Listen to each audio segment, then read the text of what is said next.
صاف گفتگو کرو، پیچیدہ بات نہ کرو، پہلی کے انداز میں جو ہوتی ہیں اس طرح کے انداز نہ کرو، یعنی زو معنی گفتگو نہ کرو جس کے اندر دو دو قسم کی باتیں، ایک بات کے دو دو معنی نکلتے ہوں، ایسی بات نہ کرو۔ اور جب بھی بات کرو تو بات کے اندر ادھوری بات نہ کرو۔ نبی علیہ الصلوۃ والسلام جب گفتگو فرمایا کرتے تھے تو صحابہ رضوان اللہ تعالی علیہم اجمعین بیان کرتے ہیں کہ نبی علیہ الصلوۃ والسلام گفتگو فرماتے تو ایسے محسوس ہوتا کہ جیسے وہ ہمارے دلوں کے اندر اتر رہی ہے، اور جس بات کو نبی علیہ الصلوۃ والسلام نے ترجیح دینی ہوتی اس بات کو 2 مرتبہ 3 مرتبہ دہرا دیا کرتے تھے، اور ایسی ٹھہر کر گفتگو کرتے کہ ہمیں ایک ایک بات سمجھ آ جاتی تھی۔ اور کبھی ایسا نہیں ہوتا تھا کہ آپ ایسی بات کریں جس کے اندر 2 پہلو نکل جاتے ہیں، ایسا نہ ہوتا، بالکل سیدھی اور صاف بات ہوتی۔ کبھی ایسا نہ ہوتا کہ آپ بات فرماتے اور ہمیں بات سمجھ نہ آتی، ایسا کبھی نہ ہوتا۔ اور ایسا ہی حکم دیا گیا ہے کہ بات کو بالکل سیدھا صاف طریقے سے بات کرو۔ پہلی بھی جا کر ایسی بات نہیں کہ وہ بندہ سوچتا رہے کہ یہ کیا بات کر دی ہے، اگلے بندے کو تکلیف نہیں دینی۔ 9ویں بات فرمائی اعتدال سے بات کرو، یعنی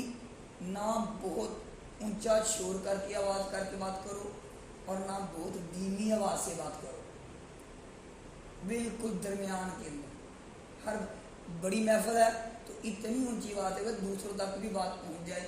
قریب ہے تو قریب ہے انداز کے حوالے سے بات کریں۔ ہاں کسی کی آواز ویسے قدرتی اونچی ہے وہ ایک علیحدہ میٹر ہے، وہ اس کے اندر شامل نہیں ہوتے۔ جیسے اعتدال کیسے، جیسے وہ واقعہ آپ نے سنا ہے کہ رسول اللہ صلی اللہ علیہ وآلہ وسلم کا گزر مبارک ہوا تو آپ نے حضرت ابوبکر صدیق رضی اللہ تعالیٰ عنہ کو بھی قرآن پڑھتے ہوئے سنا، حضرت عمر فاروق رضی اللہ تعالیٰ عنہ کو بھی قرآن پڑھتے ہوئے سنا۔ دونوں کی نیت اپنی اپنی جگہ پہ ٹھیک ہے، عمر رضی اللہ تعالیٰ عنہ اونچا پڑھے ہیں، ابوبکر رضی اللہ تعالیٰ عنہ آہستہ پڑھے ہیں۔ نبی علیہ الصلوۃ والسلام کے پوچھنے پر عرض کیا اللہ کے نبی میں آہستہ اس لیے پڑھ رہا تھا تاکہ جو رات لوگ سوئے ہوئے ہیں ان کی نیند خراب نہ ہو جائے، تہجد کا ٹائم تھا۔ عمر رضی اللہ تعالیٰ نے کیا ارشاد فرمایا، عرض کیا اللہ کے نبی علیہ الصلوۃ والسلام میں اس لیے ان کی پڑھ رہا تھا کہ جو لوگ سوئے ہیں میری آواز سن کر وہ بھی اٹھ کر تہجد کی نماز ادا کر لیں، ان کو بھی یہ ترغیب ہو جائے۔ آپ نے دونوں کی بات کو فرمایا کہ دونوں کی نیت، دونوں کا معاملہ ٹھیک ہے، لیکن آپ ایسے کریں کہ ابوبکر آپ تھوڑی سی آواز اونچی کر لیں، عمر آپ آواز کو تھوڑا سا نیچے کر لیں، اعتدال پر آ جائے۔ اور اگر ہم سورۃ بنی اسرائیل کا مطالعہ کریں تو وہاں جب ہم پیسوں کا خرچ کرنے کا معاملہ آتا ہے تو وہاں بھی ہمیں اعتدال کا ہے کہ نہ فضول خرچی کریں اور نہ کنجوسی کریں، اعتدال کا راستہ اختیار کریں۔ تو ہمیں جب بھی بات کریں تو اعتدال سے کریں۔ 10ویں بات، مجلس میں ایک دوسرے سے گفتگو نہ کریں۔ مجلس میں اگر کسی کا فون آ جائے تو فون نہ سنیں۔ اگر کسی سے اہم بات کرنی ہے تو محفل کے اندر تو کاغذ پر لکھ کر لے جائیں یا پھر مجلس سے باہر چلے جائیں۔ یہ بڑی اہم بات ہے آج کے معاشرے کا ہمارے یہاں پہ، کہ ہم کبھی کسی جگہ پر بیٹھے اپنے گھروں کے اندر بھی دیکھ لیں، والد اور بیٹا بیٹھا ہوتا ہے، یا والد موبائل بات گفتگو چل رہی ہے یا والد کے پاس موبائل ہوگا، وہ موبائل میں کھویا ہوگا، کبھی کبھار کوئی بات کر دی اس کا جواب دے دیا، اور بیٹا دیکھ رہا ہے اور بیٹا یا کوئی بات کر رہا ہے، ابھی یا بیٹے کے پاس موبائل ہوگا وہ موبائل سے کھیل رہا ہوگا اور قریب بیٹھا ہوا دور ہو جاتا ہے، موبائل کے اندر یا تو واٹس ایپ نکالا ہوگا یا یوٹیوب کھولی ہوگی، اور اسی طرح محفل میں بیٹھے ہوں گے، ایک بندہ بات کر رہا ہوگا تو دوسرا دوسرے کے کان میں سرگوشی کر رہا ہوگا، اشارے کر رہے ہوں گے، دوسرے کی بات کر رہا ہوگا۔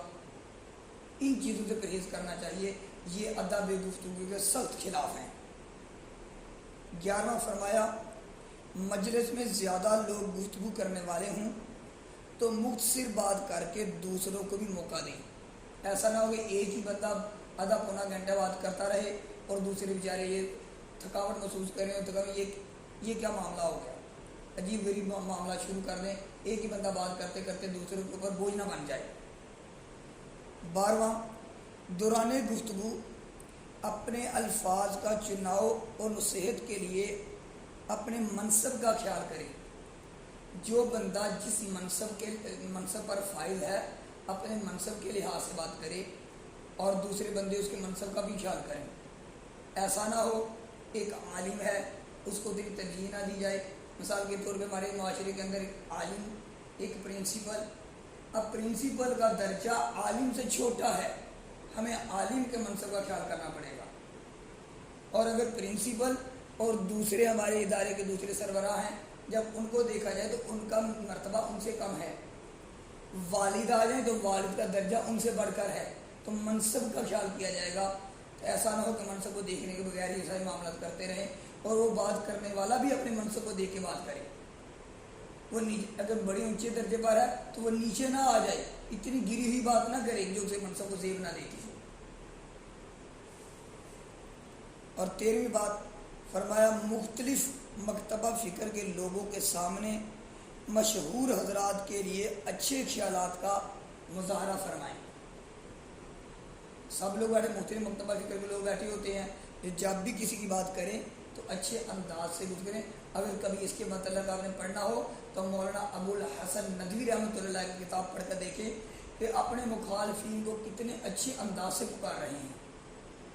حتیٰ کہ ہمارے ختم نبوت کے حوالے سے جو ہمارے علماء ہیں انہوں نے مرزا قادیانی لعین کے متعلق لکھا ہے، لیکن اس کے باوجود ادب کو ملحوظ خاطر رکھا ہے کہ لعین لکھا، سارے معاملات لکھے، لیکن اس کے حوالے سے بھی ان چیزوں کو دیکھا ہے کہ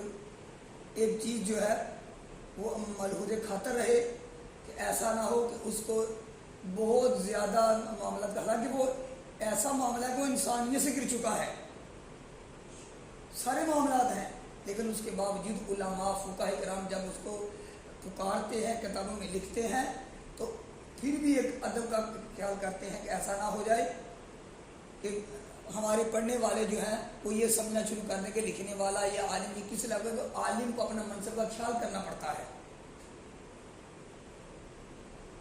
پھر فرمایا 14ویں چیز کہ مجلس میں جب تک رائے نہ پوچھی جائے رائے کا اظہار نہ کریں. ایک بندہ بات کر رہا ہے، دوسرے بندے کو پتہ اس بات کا رائے کا اظہار نہیں پوچھا تو آپ خاموش رہیں، بیٹھے رہیں، بجائے اس کے فوراً بولنا شروع کر دیں، بات کرنا